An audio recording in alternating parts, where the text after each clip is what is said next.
A tin of baking soda and salt sat by nearly every American bathroom sink, and people cleaned their teeth out of it for pennies. You may think they did not know better.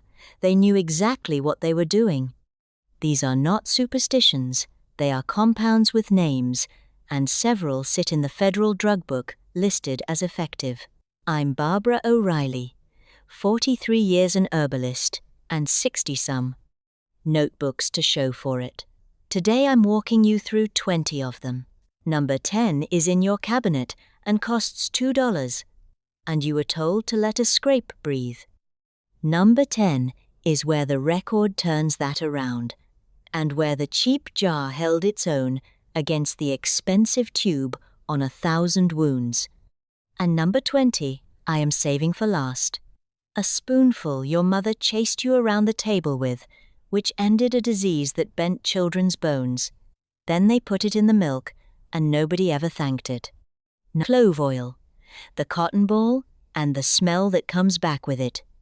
A wisp of cotton pressed to a back tooth at 2 in the morning, and a throb that let go. Let me show you where I get this. I collect the old drug references, and one carries a page listing every article official in one edition and not the next. A printed list of what had been dropped with no reason given. Here is what that 1918 book says about clove oil. Little, however, is known of its physiological action. A book conceding it does not understand something your drugstore sells today in a box exactly as that book described it. The compound is eugenol, and it works by shutting down calcium currents in the tooth's nerve. A randomized trial in 73 people put clove gel against benzocaine, and both beat placebo. Neither beat the other. Now the part that gets told wrong. The government moved against eugenol as a skin treatment and never touched the tooth. The toothache rules have sat unfinished ever since. Here's the important part. It masks infection, so the label says stop if swelling or fever develops.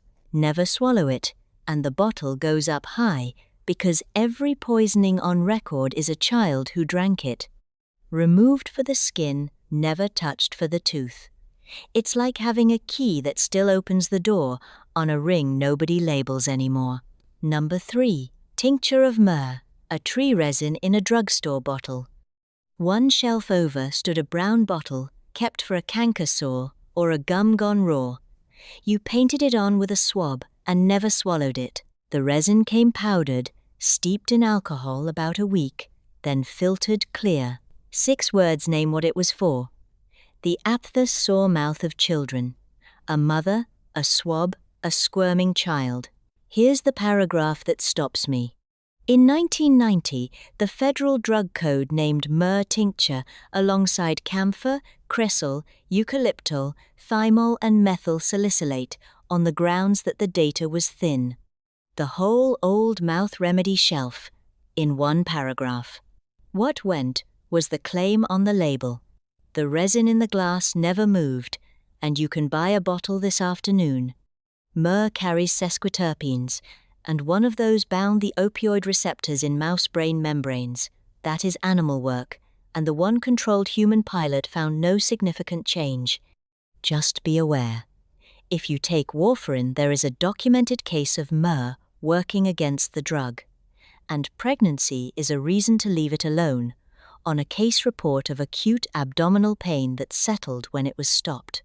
A tree that bleeds resin on its own has never belonged to anybody, so there is a bottle and there was never a billboard. Number 4. The saltwater gargle. The only thing on this list that costs nothing at all.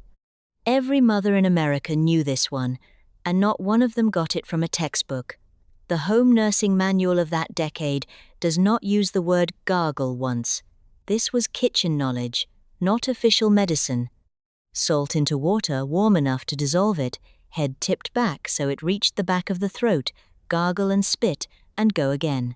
And the instruction that came with it in every house, don't swallow it. Here's the question nobody asks.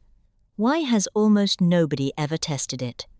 66 people were randomized in a pilot trial of salt water gargling against a respiratory infection. Illness ran 1.9 days shorter, and household transmission was 35% lower. One small trial, promising and unconfirmed, and more than this remedy has collected in a century. Here's why, and it is not a conspiracy. There is no product, nothing to approve, nothing to delist, nothing to own. A company paying for a trial on table salt has paid for one that benefits every competitor. However, and this is important, spit it and never swallow it, because swallowed salt water is a sodium load that matters to anyone on blood pressure medication. It eases the soreness, and the infection underneath runs its own course. Nobody ever ran a trial on tap water, because nobody could have sold the answer. Number 5. Slippery Elm, thrown out of one book and still listed in another. Here's the traditional use, and it is the sickroom that matters. The inner bark only, peeled in strips, dried and ground, then stirred into cold water so it would not lump. Hot water went in, and it thickened to a gruel, fed to the sick and to anyone who could keep nothing down.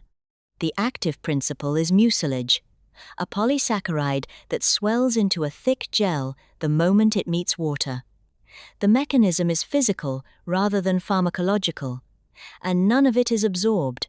It was an official drug in the pharmacopoeia, and later the national formulary, for well over a century. Then, mid-century, it was dropped, and the oral healthcare monograph still lists elm bark today as a recognized demulcent. The trials behind it are thin, and I would rather say so than dress it up.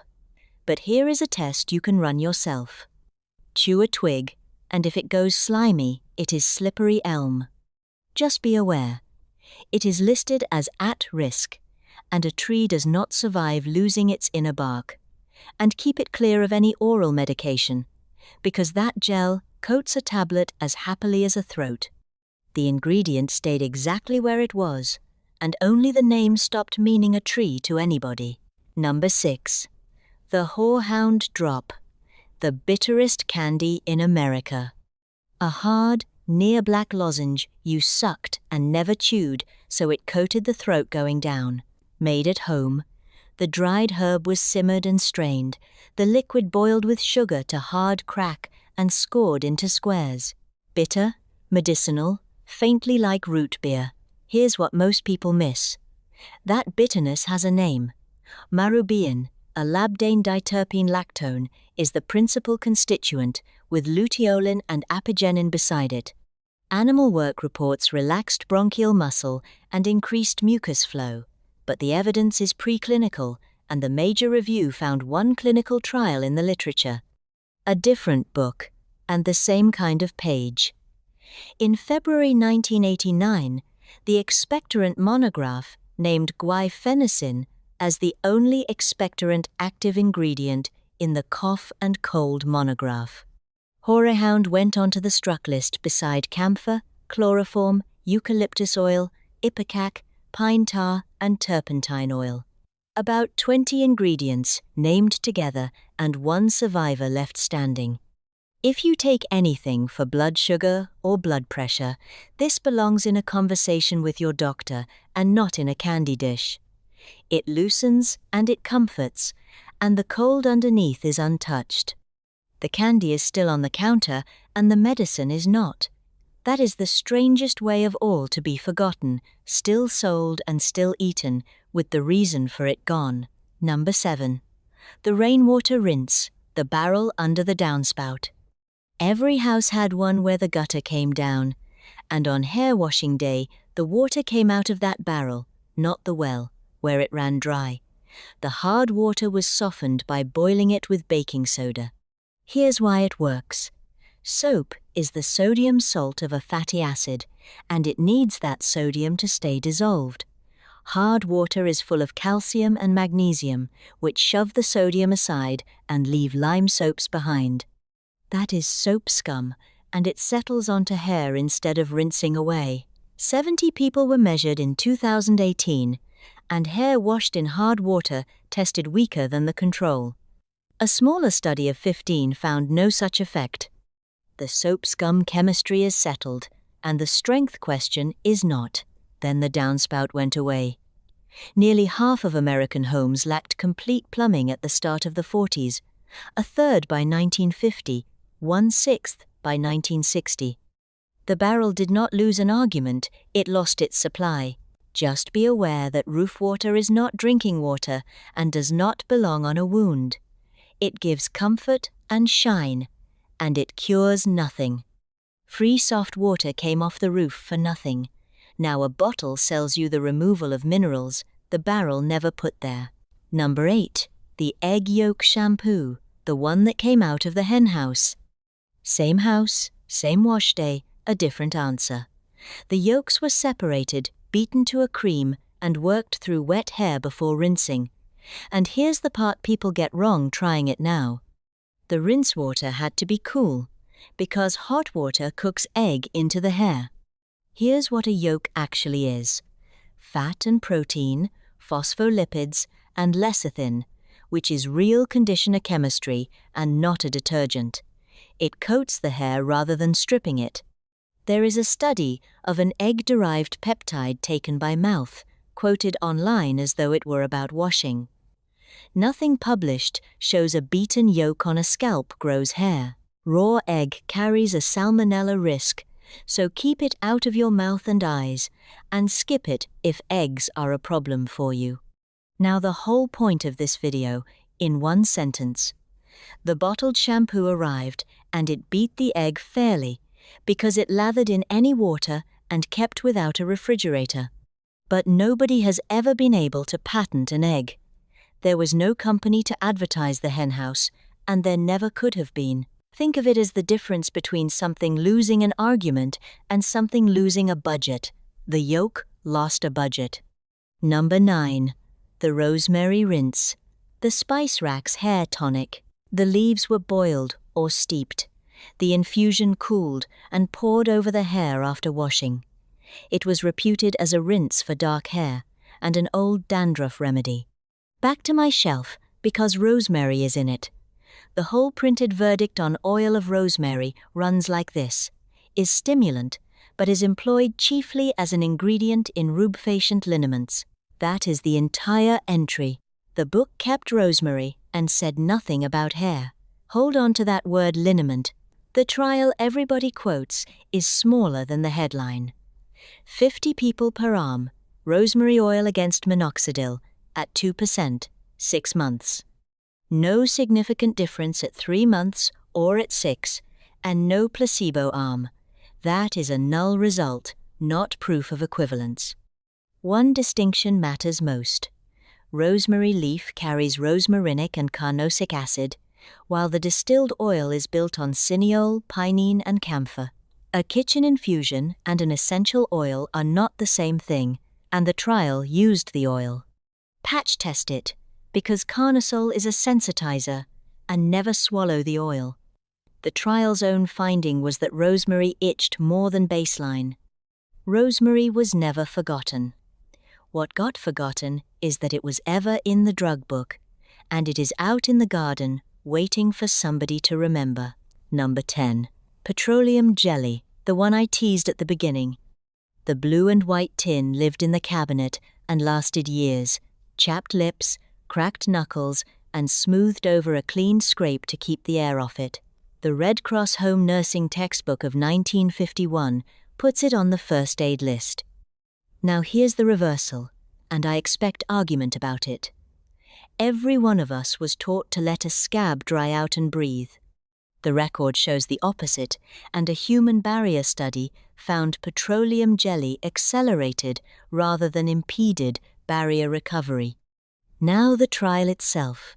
In 1996, a randomized trial put plain white petrolatum against an antibiotic ointment on 1,249 surgical wounds. Infection came out at 2% against 0.9, a gap the trial itself calls not significant. Allergic reactions came out at 0 for the jar and 4 for the tube. The patent expired in 1889.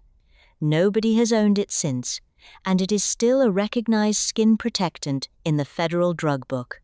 The antibiotic tube became the default instead, and the tube had a company behind it. Never inside the nose, because repeated nasal use is linked to a lipid pneumonia, and the risk runs highest in older adults. And never over a wound you have not cleaned.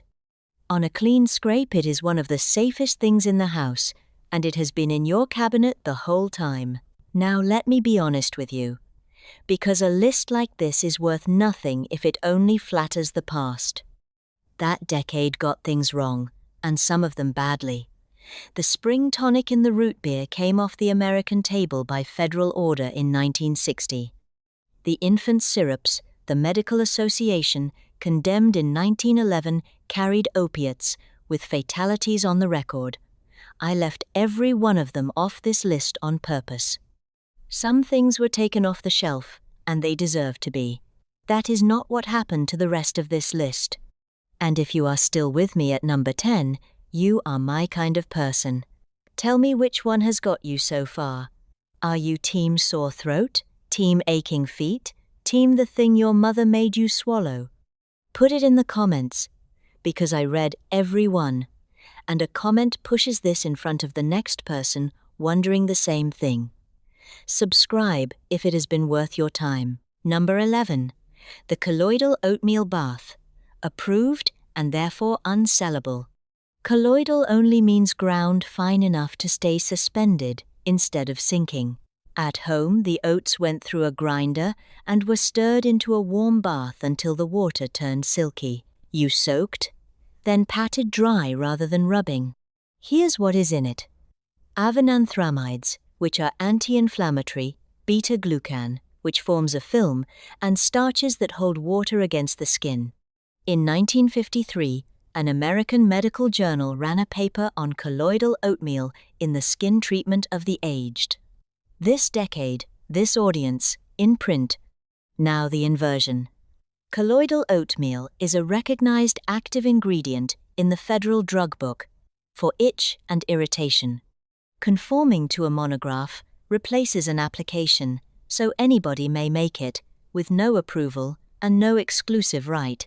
There is nothing to win, and so there has never been anybody advertising it. Here's the important part, and the regulation says it out loud. To avoid slipping, use a mat in the tub or shower. An oat bath makes a tub genuinely slick, and at our age, that is the real risk here. With a mat down, it is about as safe as a bath gets. Think of it as the one remedy here the government said yes to, and then nobody could afford to mention. Number 12. Calamine. The color you remember before anything else. The bottle separated, so it was shaken first, and that shaking is part of the memory, then dabbed on with cotton and left to dry chalky, never rubbed in. Chicken pox, poison ivy, heat rash, the whole American summer of that decade in one pink bottle. It is zinc oxide with a trace of ferric oxide, and the iron is what makes it pink. It dries weeping skin and lays a barrier over it. Now here's the split, and it is the sharpest on this list. Calamine is still a recognized skin protectant, but in 1993 the itch claim came off it. The one thing we all remember Calamine for is the one claim it lost, and the itch went to the oats we just talked about. Be honest about the evidence too. There are essentially no trials, and a review found no evidence either way. Unproven is not disproven, and I will not tell you a study says something it does not. Keep it off open or oozing skin, and remember that it dries, which matters more at our age than it did at 7.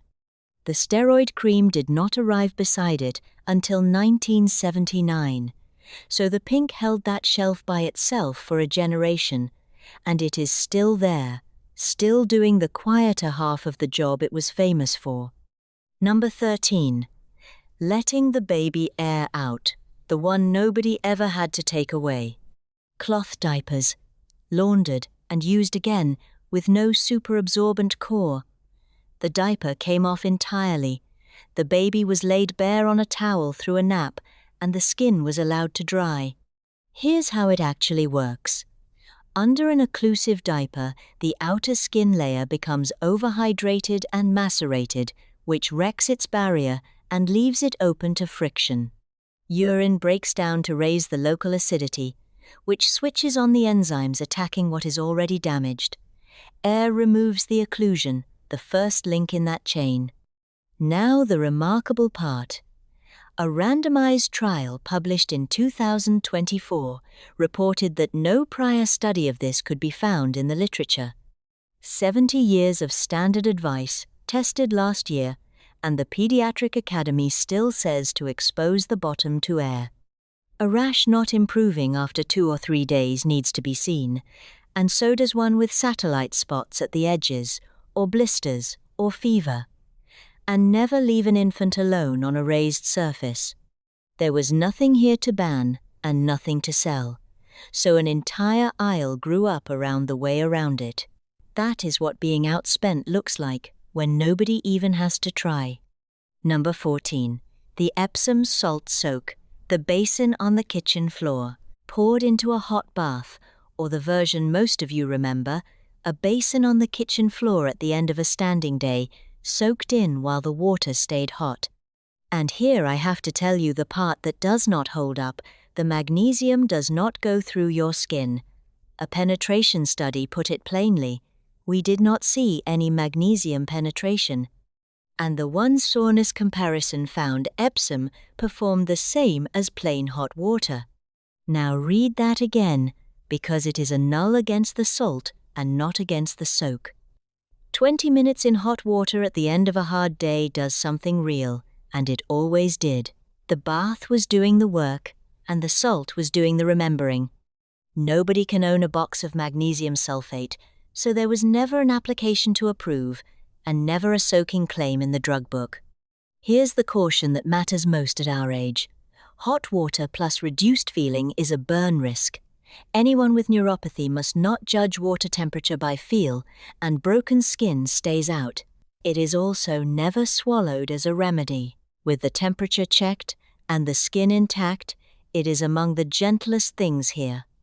The carton was only ever keeping the water company. Number 15. The liniment, the smell of somebody else's hands on your back. The bottle in the cabinet, the wintergreen going up the hallway, a wife working it into a husband's shoulder. The Red Cross textbook of 1951 gives the method. Warm your hands, warm the oil, then long firm strokes with the flat of both hands up and down the back. Now the mechanism, and the federal definition is unusually plain. A counterirritant relieves pain by stimulating cutaneous sensory receptors.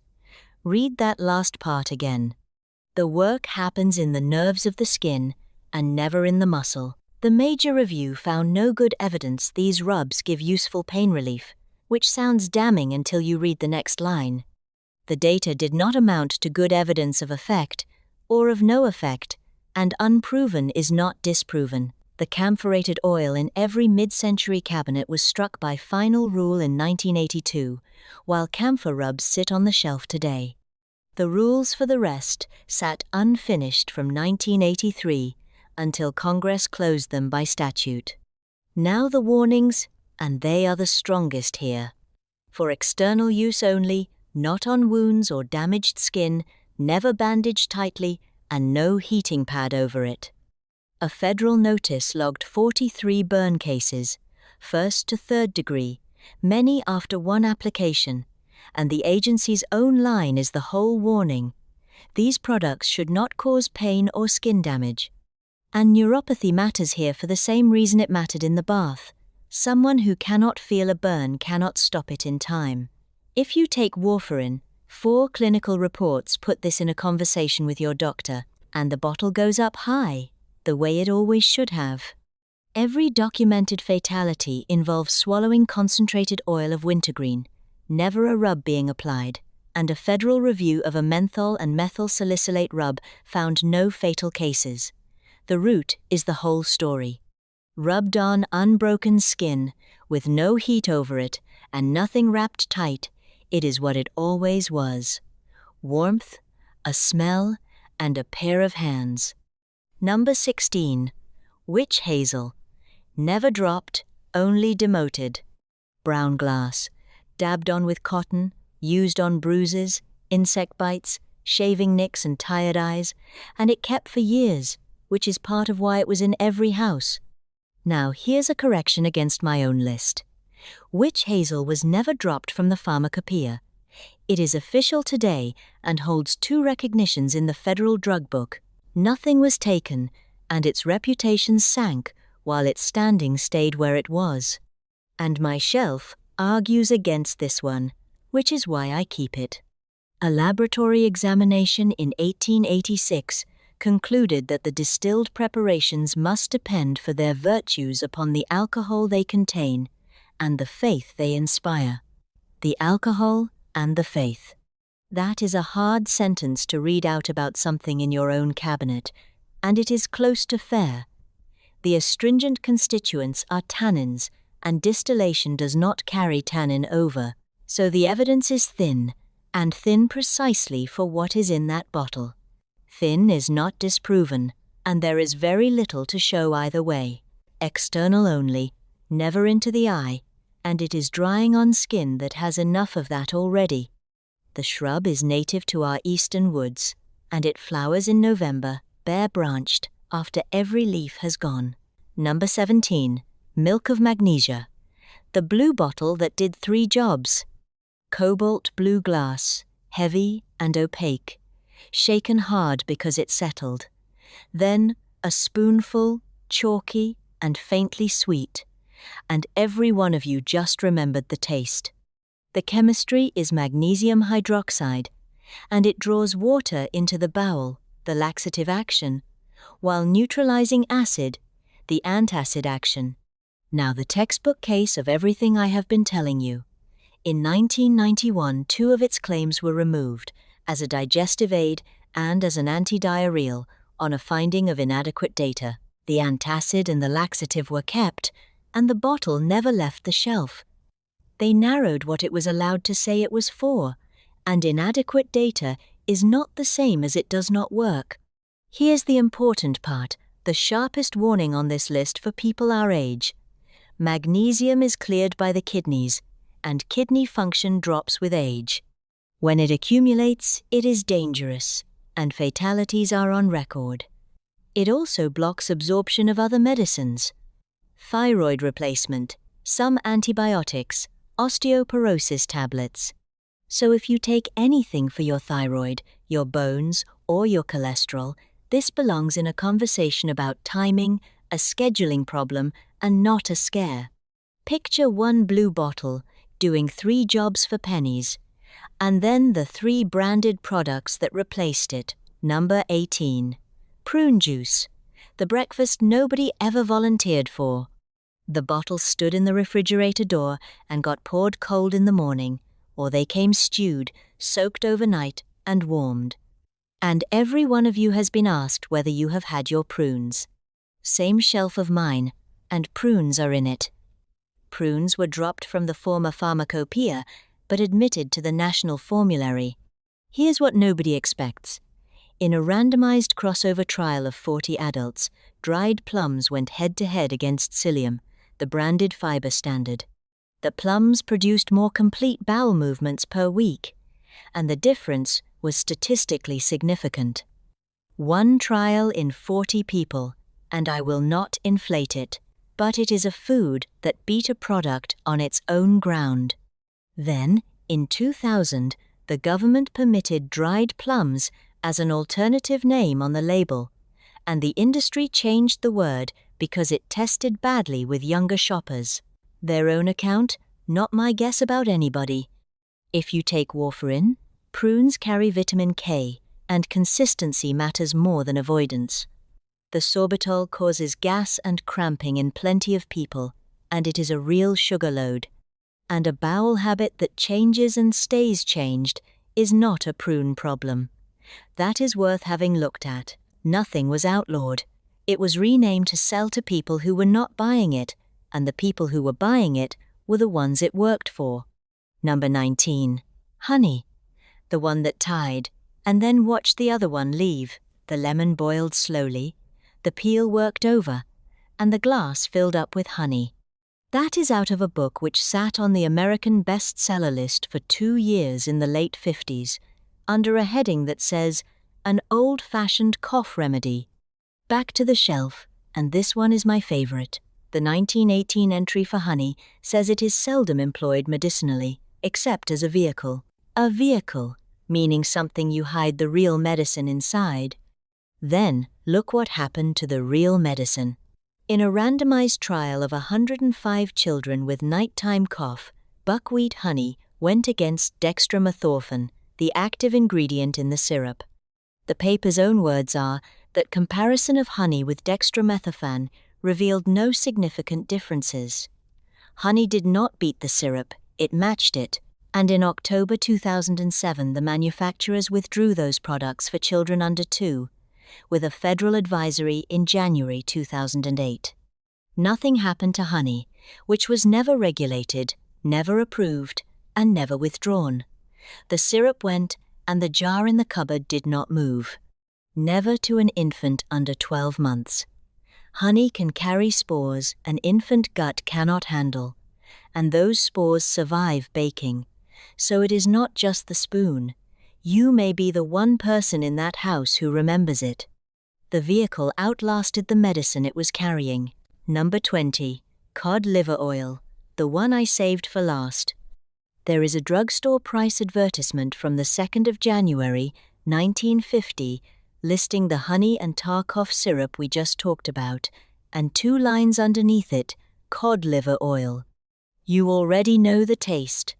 The spoon coming toward you, the held nose, the bargaining, and in a good many houses an actual chase around the kitchen table. Some got it at school as well as at home.